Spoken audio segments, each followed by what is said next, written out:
بسم اللہ الرحمن الرحیم۔ السلام علیکم۔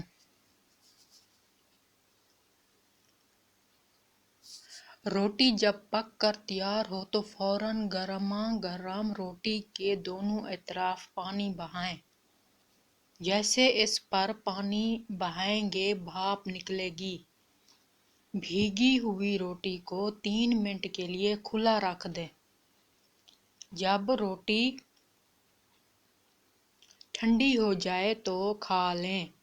یہ روٹی کھانے والا ہمیشہ گیس، بادی، السر اور معدے کے امراض سے محفوظ رہے گا۔ انشاءاللہ۔